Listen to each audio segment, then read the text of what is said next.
इन दिनों अमेरिका अपने बयानों को लेकर चर्चाओं में छाया हुआ है। इसी बीच हम बात कर रहे बोर्ड ऑफ पीस की, जिसमें शामिल होने के लिए अमेरिका के राष्ट्रपति डोनाल्ड ट्रंप फीस की मांग करने लगे हैं।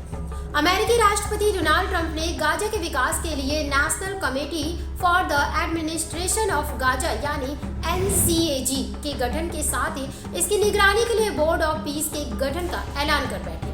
इसकी स्थायी सदस्यता के लिए किसी भी देश को $1 बिलियन देना होगा। मुद्दे की बात करें तो अमेरिका ने भारत को अन्य वैश्विक साझेदारों के साथ गाजा शांति समझौते से जुड़े बोर्ड ऑफ पीस का हिस्सा बनने के लिए आमंत्रित किया है। ट्रंप द्वारा बनाए गए इस बोर्ड ऑफ पीस को गाजा और उसके आसपास शांति व स्थिरता लाने के लिए एक नए अंतर्राष्ट्रीय निकाय यानी बोर्ड के रूप में प्रस्तुत कर रहा है। इजराइल के 2 सालों के सैन्य अभियान के दौरान गाजा पट्टी पूरी तरह से तबाह हो चुकी है। इस स्थिति के बाद से अमेरिकी राष्ट्रपति ने गाजा पट्टी में इजराइल और हमास के बीच युद्ध विराम समझौते के दूसरे चरण के तहत बोर्ड ऑफ पीस को दुनिया के सामने रखा है। लेकिन कुछ आलोचकों द्वारा ये आरोप लगाए जा रहे हैं कि बोर्ड ऑफ पीस के जरिए ट्रंप अपना संयुक्त राष्ट्र बनाने में लगे हुए हैं। आपको बता दें, बोर्ड ऑफ पीस अमेरिका के लिए बेहद खास योजना है, क्योंकि इसका उद्देश्य इजराइल हमास युद्ध को पूरी तरह से समाप्त करना है।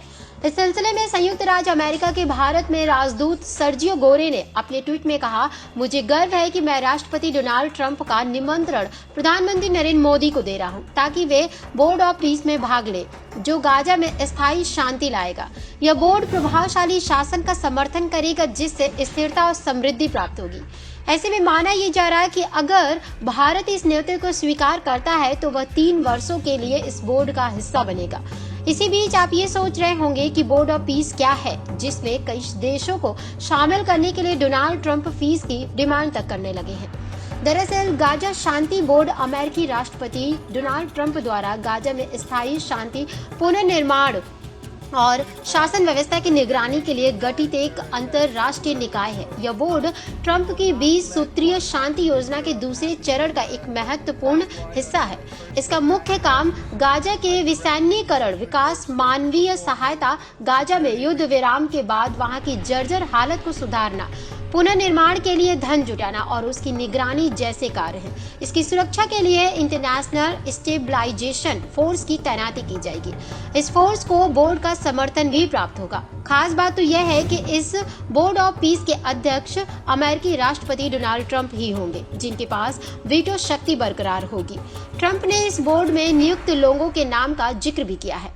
इसमें अमेरिकी विदेश मंत्री मार्को रूबियो, अमेरिका के विशेष दूत स्टीव विटकॉफ, ट्रंप के दामाद जेरेड कुशनर, यूनाइटेड किंगडम के पूर्व प्रधानमंत्री Tony Blair, Apollo global management के CEO mark Rowan, world bank के अध्यक्ष अजय बंगा और अमेरिका के उप राष्ट्रीय सुरक्षा सलाहकार रॉबर्ट ग्रेबियल शामिल हैं।